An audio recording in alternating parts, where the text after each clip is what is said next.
At the age of 15, I fell in love with a TV star named Vincent Van Patten. He was on a show called Three for the Road about a photojournalist who has adventures with his teenage sons. If only Vince and I could meet and begin our romance. This was actually possible, because my father was the production manager on that show. Dad never brought his kids to work. He could barely stand us at home. But I knew I'd get my chance somehow. One night, during his drunken dinner monologue, Dad announced that the hang gliding episode would be filmed in Monterey, and we could visit the set on our summer road trip. 1 month later, at the beach in Monterey, we parked the car. Mom looked for Dad. I looked to see who was in the hang glider tethered to a truck down on the bluff. And oh my gosh, it was him, hovering there like an angel, an athletic angel with a deep tan and feathered blonde hair.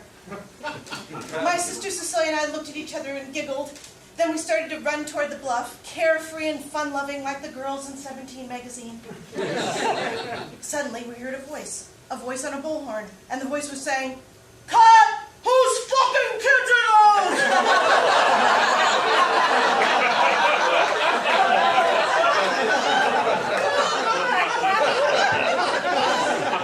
In one sickening instant, we realized we'd run into the scene. We looked over at the crew. We saw the big camera pointed at us, and the furious man with the bullhorn, that would be the director. And beside him, our father staring straight ahead, saying not a word. We took off and ran along the surf for miles, our lungs bursting.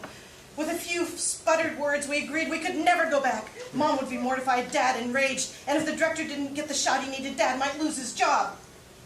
And what would Vince think of me? I wanted to die!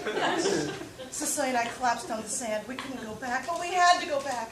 It was getting dark, and if we made Mom worry, Dad's anger would reach unprecedented levels. We walked slowly, and as we got closer to the set, we could see that filming was over for the day. The crew was packing up, talking, and laughing. They must have gotten the shot. We found Mom. The three of us joked about what happened while waiting for Dad. He was smiling. I scanned the crowd for Vince, and there he was, removing his hang gliding harness with the help of a crew member. Oh my gosh.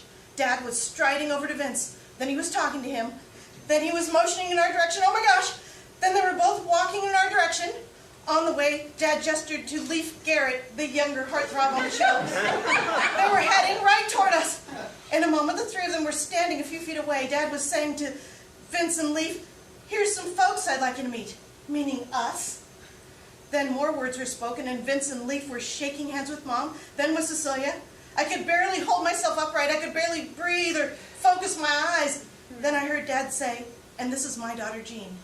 I think I shook hands with Leif. Then Vince extended his hand, the hand I'd imagined holding 1,000,000 times.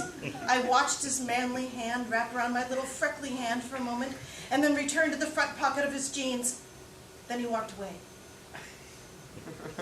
It was over. The encounter that was supposed to launch our romance had come and gone, just like that. Why had I just stood there? I should have turned on the charm, made him laugh, showed off my sparkling personality. Now Vince had no reason to ask me out. He had no idea what a wonderful girlfriend I'd be. Back in the car, I cried quietly. Then after several hundred miles, I thought, there's still hope. As long as the show isn't canceled.